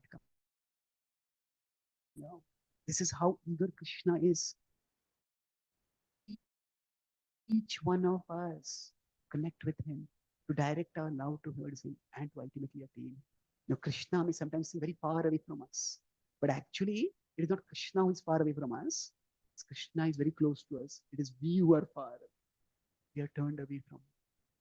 But actually, Krishna is, if we are here, Krishna is right next to us in our own hearts. Sarvasya chaham hridisannivishto. And what is the distance between us and Krishna? Does anyone know? How much is the distance? Yes, Krishna is just one thought away. If we just think about Krishna, we connect with Krishna. That's why Prabhupada started this International Society for Krishna Consciousness. It's not just Krishna activities. Yes, Krishna activities are there, but they're meant to foster Krishna consciousness. It's one thought is all that we need to connect with Krishna. And we may chant hundreds of names of Krishna, but even if one mantra we can chant where one thought connects with Krishna, if even once we experience the presence of Krishna, so we all experience sometimes when we come to a temple, in a kirtan, in some katha, in some puja, we feel as if we are in the presence of something far bigger than ourselves. We feel a certain level of solidity, a certain level of divinity. In the Latin tradition, it's called the mysterium tremendum. It's like a tremendous mystery. There's a huge reality beyond us. So we want to come in the presence of Krishna, experience the wonder, the magic of Krishna. And that is what bhakti is about. So what happens to Arjuna is, when he hears Krishna's message, he is assured he is with Krishna, but he realizes Krishna's divinity. And based on that realization, so after that, Arjuna says, Nashtomoha smriti illusion is dispelled, my memory is restored. Tat prasadan mayachita. It is, this could not have happened just by my own. It is by your mercy that is happening. Krishna, Sthitosmi Gatasam. I become peaceful. The Sthitosmi is a direct contrast to 130. Where it says, Nacha Shakno me avasthatum brahmati vachame mana. I just cannot be situated here. I just want to be anywhere but here. Mind is reeling. I see everything inauspicious over here. He says, Na avasthatum. I can't be here. He says, Sthitosmi. Yes, I'm here. He's Katasandeha. All my doubts are gone. And therefore, Parishe Vachinam Tava. I will do your will. So for all of us, we can pray as we contemplate the Bhagavad Gita, that the Bhagavad Gita also brings us to this level of Karishe Vachinam Tava. I will do your will. Krishna, whatever is your will, please guide me, and I will do your will. And that's how Arjuna gains his confidence back and is ready to fight. Same Arjuna put down his bow in dejection and confusion. Arjuna picks up his bow after hearing the Bhagavad Gita with confidence and with that is the transformation that can happen to all of us through our study of the Gita. It may be that we have difficulties in life which make us discouraged. But if we really understand the message of the Gita, we all will become empowered to raise our metaphorical bows. We will all become ready to fight whatever battles life calls upon us. Such is the love of Krishna that becomes the supremely reassuring reality for a devotee.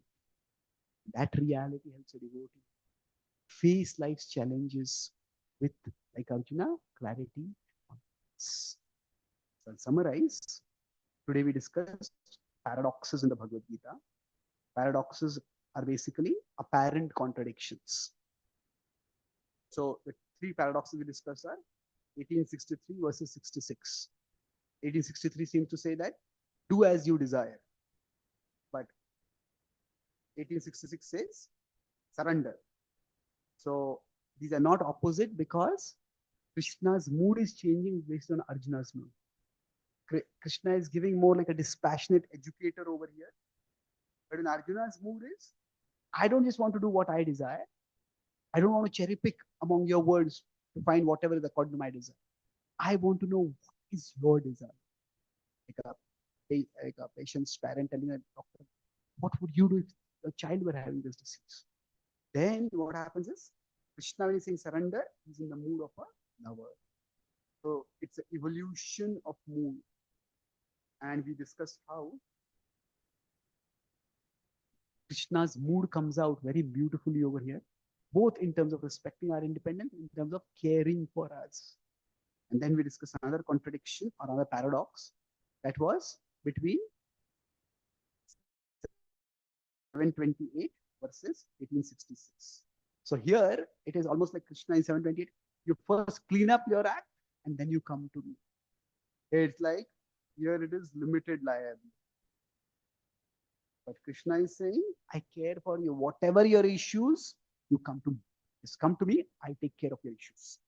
So that is not again a contradiction, but an evolution in thought. And then we discuss last contradiction between 1867 verses 1868-69. So here it is a confidential message. Krishna wants it to be revealed, but that revelation should be to those who are trustworthy, those who are evolved. Krishna is happy to have that message revealed, but what he wants us is that share this message to people at an appropriate, get them to the highest level, and then give them the highest message. So in this way, if we understand Gita's message, what we will see is Krishna is actually empowering us all. Face life's challenges, just as Arjuna faced life's challenges. Thank you very much. Hare Krishna.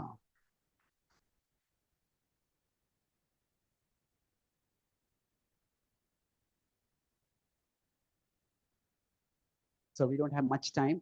I'll speak 2-3 points about Bhakti Samsara today. I'll start with the same point where we had ended this discussion, that Karishe Vachanam Tava. So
like a sentiment. And there were 9 people who also thought it was some center of excellence. They must be great devotees.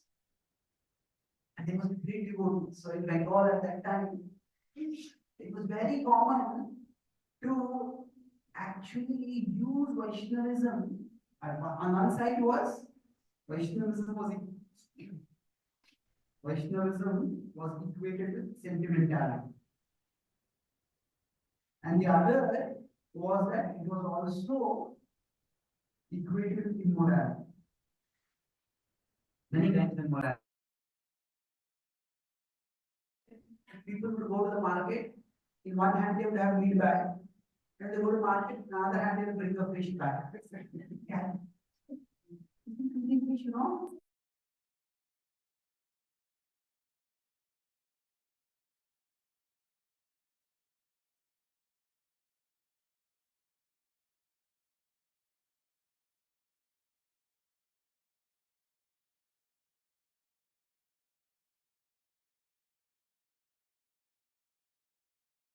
Those sits. So this was what was happening. And because of that, because the general perception among thoughtful people was Vaishnavism is just sentimental or it's even immoral. Bhaktivinoda Thakur started the reform of that. And Bhaktisiddhanta Thakur was at the peak. See, Bhaktivinoda Thakur was more like a reformer. Suppose somebody comes to a house, maybe they are thinking of buying a house, and they say, okay, no, this wall is not so good. This color is not so good. Maybe we need to repaint this. Now, maybe that window, we need to replace this window. The staircase, we need to get some better tiling on this. So a reformer is incremental changes. A revolutionary says, let's blow up the house and build a new house. So Bhaktivinoda Thakur was a reformer.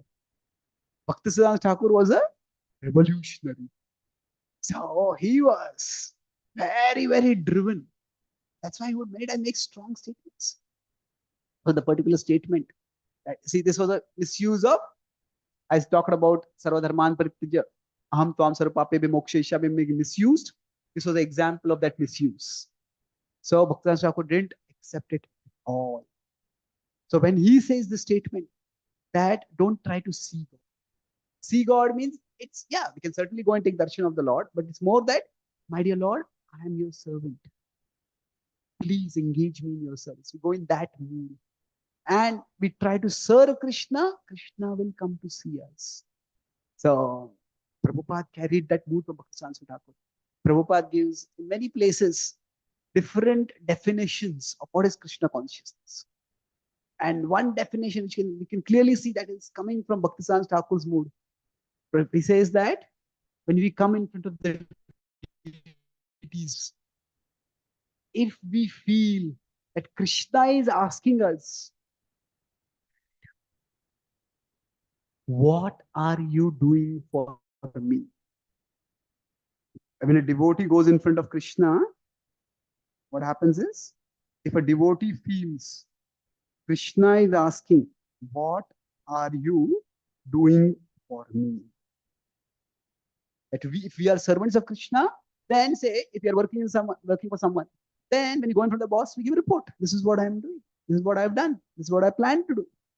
So what are you doing for me? The Prabhupada says, if you feel like that when you go in front of the deities, then you are Krishna conscious. See, most people, when they go in front of God, they ask God that question, what are you doing for me? I have this problem, I have done this vrata, I have done this tapa, I have done this puja. Why are you not responding? What are you doing for me?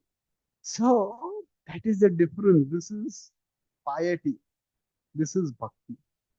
There's a big difference between punya and bhakti.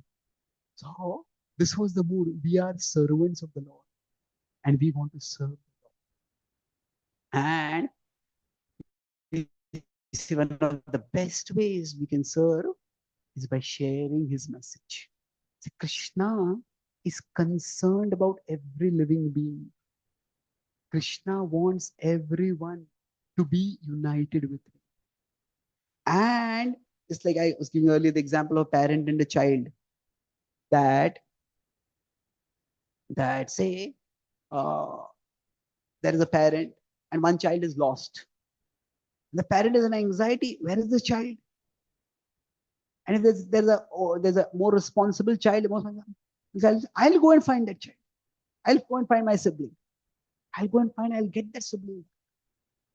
That is taking responsibility. That is relieving the anxiety of the parent. So, for all of us, when we are sharing Krishna Bhakti with others, like Krishna has anxiety. Krishna has anxiety. What is happening with all these souls? They are lost. So Krishna wants all of them to come. Bhaktisiddhanta Thakur would say that he's ready to shed gallons of blood. Why? Because that is what Krishna wants. And that drive was so much in Bhaktisiddhanta Thakur that when he met Srila Prabhupada, a great devotee, that now we can say devotee is one who always remembers Krishna. Yes, that is true, no doubt. But it is also how we remember Krishna. That's important. The devotees, they remember Krishna means not that they're absent-minded. Okay, I was looking at something and I didn't see it. I saw only Krishna. It's not remembrance of Krishna, is not absent-mindedness towards the opportunity to serve Krishna. When a devotee sees somebody, sees a grand building, you can say this is just a mundane building. I don't care for it.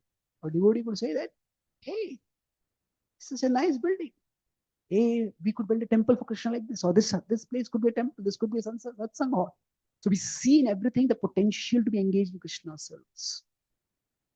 So what happens is, similarly, Bhaktisiddhanta Thakur, when he saw Abhay at that time, just was a young man. And the first thought that came in his mind was what he even expressed. He said, why don't you are from the land of Lord Chaitanya. Why don't you share the message of Lord Chaitanya all over the world? Like first meeting, no courtesy, no how you do it thing. Prabhupada was thinking, who is this person?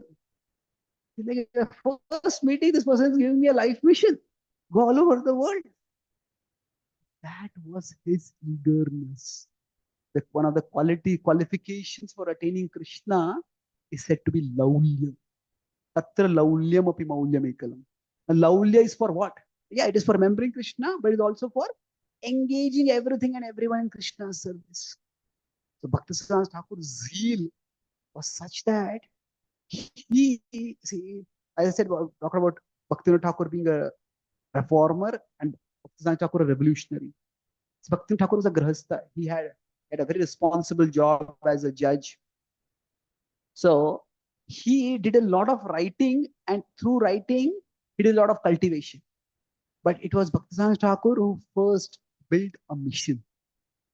It was he who started the Gaudiya Math. He gave a structure for outreach. And the outreach was phenomenal at that time. In a short while, we say that Prabhupada say 11 years did so much preaching. It's true, it's extraordinary. But at that time, in Bhaktisiddhanta Thakur's time, what they did was also not ordinary.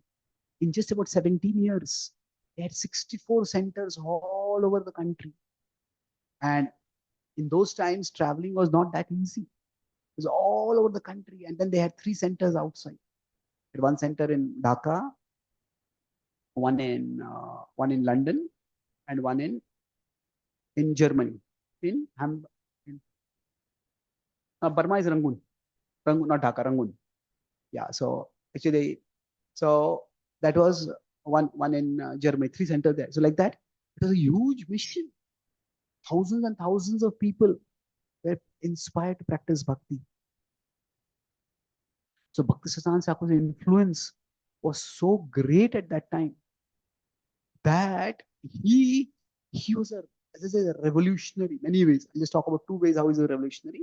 And then we'll conclude with one point about how there's a very deep link between Prabhupada and Bhaktivedanta Thakur.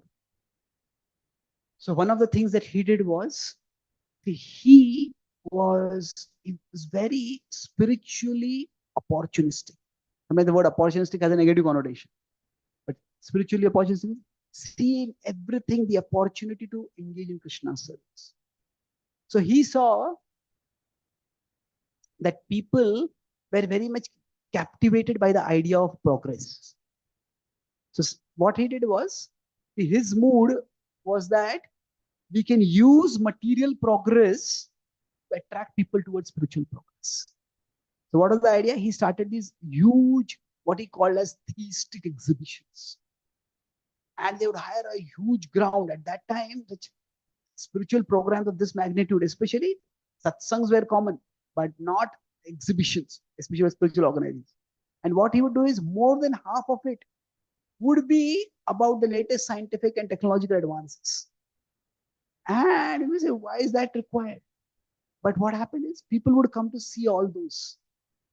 And when they would come there, the whole structure would be arranged in such a way that you come in from one side to see the science, and while going out, you get the spirituality. So they would see all the dioramas of Lord Chaitanya and his pastimes and his teachings. And thousands and thousands of people would come. Now, some people who are very orthodox, they say, why is a sannyasi getting involved in this theistic exhibition? So in such exhibitions of the mundane things, Bhaktivedanta Thakur's response was that whatever attracts people to Krishna, they use that. He said that if you don't have this, you may have only 1/10 of the people coming. If we have this, all these people come, and they come to Krishna also. So the mood was that a devotee wants to make Krishna as accessible as possible to us. That is Krishna's mood. That's what we saw in that toward the end of the Gita. You can't share, study. If you can't study, so like that, make Krishna as accessible as possible. So, some people, they think that to preserve the purity, they make Krishna as inaccessible as possible. When Prabhupada was asked sometimes, which is the best place for a temple? Right? As people say, like, many traditional temples in India are like on top of a hill. And people have to do some tapasya, like you go to Tirupati, Balaji or some other places. You do tapasya to climb up the temple. And yes, it's very purifying that we go up. But Prabhupada said that a temple, especially from the Kali Yuga perspective, he says a temple is like a spiritual hospital. And which is the best place for a hospital? Where it is most needed. Prabhupada said our temple should be in the heart of the cities. There, people are most afflicted by materialism. So Bhaktivedanta Thakur, this was his mood also. He said that his mood of the jiva has turned towards Prakriti instead of Ishvara. He says, therefore, the Ishvara has to come in Prakriti. As a Jagannath comes out of his temple, Jagannath Rath. Like that, he says, we have to make Krishna as accessible as possible.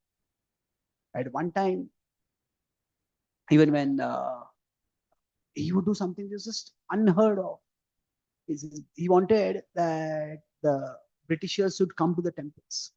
And he said, they're habituated to eating meat. He says, we'll feed them meat. And he said, why should we feed them meat? The point was, in each outreach initiative, there is some calculation that is being done. He says, what is gained, what is lost. So he felt that they coming to the temple, whatever be the reason, that is what will be to their eternity. And a devotee is more Krishna conscious than karma conscious. That we have to be aware of karma, but that is, the devotee is more Krishna conscious than karma conscious. That if we are doing this in a mood of service to the Lord, then that importance of connecting with them is what it is. Now, this is not a precedent that is to be followed. Not that we invite friends to our house and we cook meat for them, and then I'll talk with Krishna. See, the world is very different now. Vegetarianism is much more respected. In those times, people had this idea, if you have to be a vegetarian, you just have to eat vegetables for the rest of your life. So now people know that, Bhaktivedanta Thakur, he would emphasize that you should cook food nicely. And that was Prabhupada's. We think of Prabhupada as a great acharya, but Prabhupada also a great cook. One of Prabhupada's disciples, Haiguru Prabhu, says, one of the most joyful discoveries for us that as vast was Swamiji's knowledge of Sanskrit verses, vaster seemed to be his knowledge of vegetarian recipes. So the point is, we want to make Krishna attractive to everyone, make Krishna accessible to everyone. Krishna is attractive, we want to make his attractiveness accessible. And then that was one point I said about his revolutionary zeal. The other was, Bhaktivinoda Thakur was himself such a revolutionary that he was very clear about what he wanted to do. So when we say that somebody is a great acharya, now that does not necessarily mean that there's like a hotline between them and Krishna. And Krishna is saying, talk with this person, do this, don't do this, not like that. But acharya is also experimenting and learning. So what happened was that they built this big temple, Bagh Bazaar. It was a masterpiece, or like a palace at that time it was built. And Bhaktivinoda Thakur's purpose was that let this temple attract many, many people to come. And many people would come, and then they will preach. They will be preached to, and they will carry on the message. But then unfortunately, the nature of Maya is that the Maya does not tempt. A serious devotee is there. A devotee will not be tempted with something sinful directly. So something sinful, the devotee is going to say no. But what often Maya tempts a devotee is with, see, Maya tempts a devotee with resources to serve Krishna, which become an excuse for going away from Krishna. What happens is, oh, we want to, some devotees say that, oh, we want to have a big house so that we can have a big satsang program in our house. Okay, but to have a big house, I have to take 2 jobs. And because I have to take 2 jobs, I have no time to come to the temple. Then what is happening is, we may think I want the resources for serving Krishna. But in seeking those resources for serving Krishna, we start going away from Krishna. And this is what happened, unfortunately, among some of his leading disciples. They had this magnificent temple, and they had, it was actually at that time, suppose you have a building which is a flats, and there's some flats which are sea facing. The sea facing flats, their prices are much more than those you're not sea facing. So these were all devotees. So they didn't want sea facing flats, they wanted Ganga facing rooms. And they said, if somebody comes to meet us, they can have darshan of Ganga Devi also.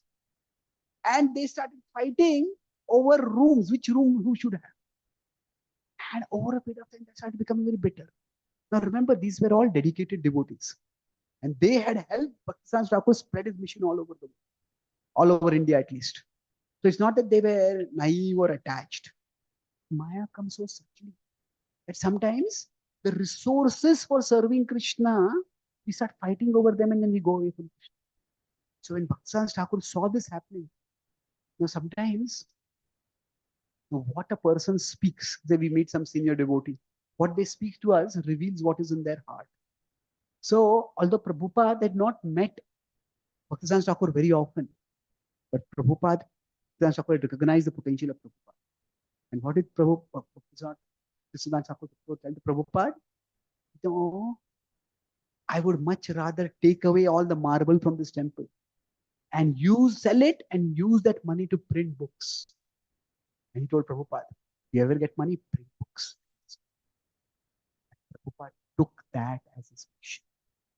The Prabhupada wanted to build big temples, but the purpose of the temples was not just to become another landmark in the architecture of the city.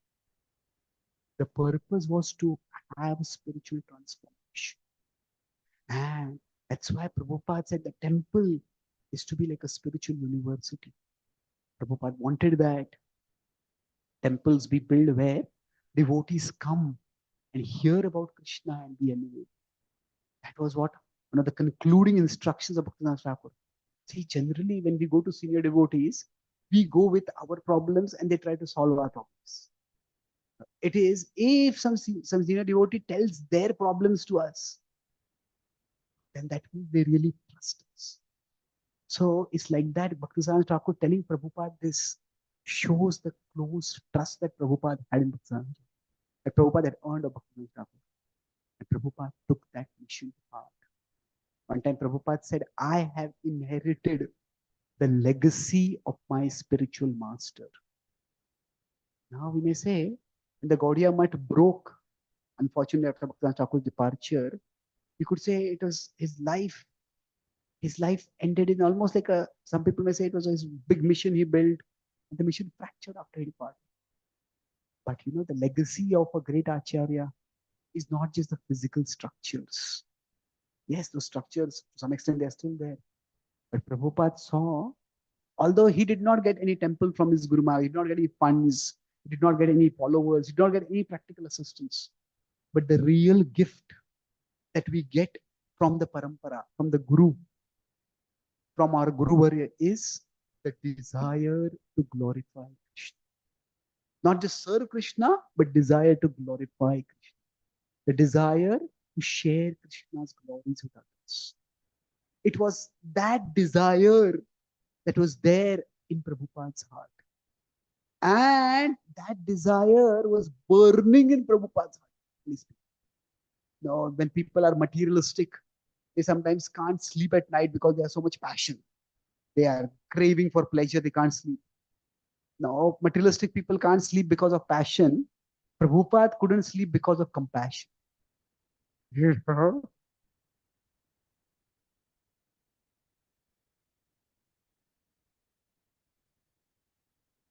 would just sleep for a couple of hours. All day he would be talking about Krishna to the people who came to meet him.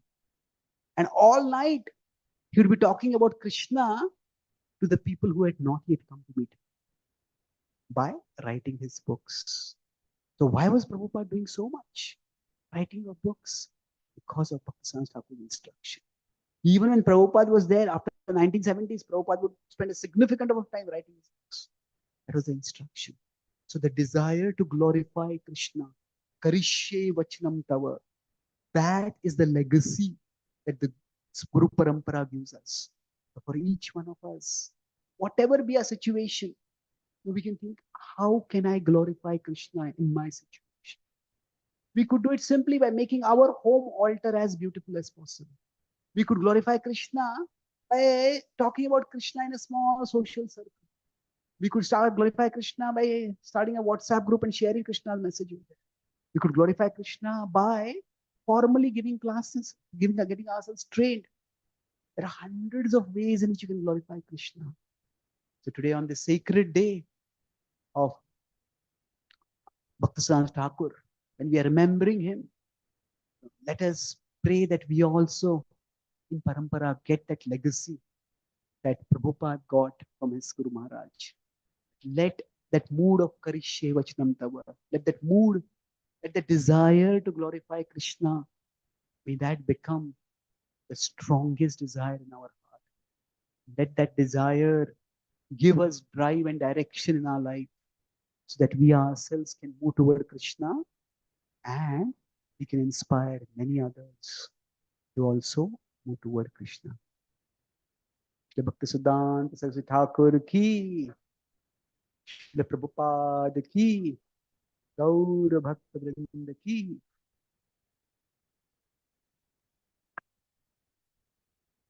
Gaur Premanande.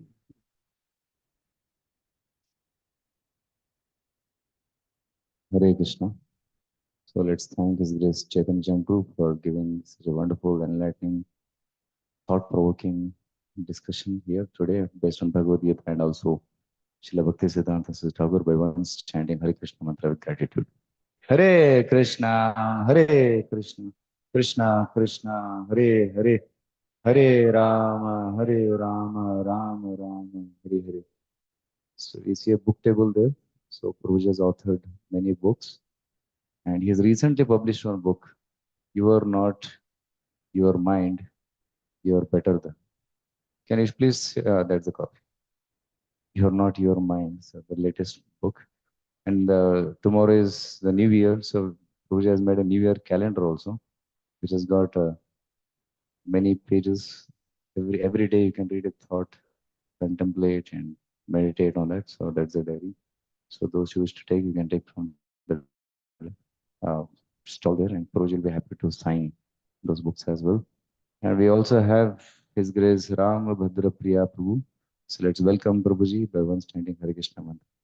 Hare Krishna, Hare Krishna, Krishna Krishna, Hare Hare, Hare Rama, Hare Rama, Ram Ram, Hare Hare. So I request Sri Balaji Prabhu to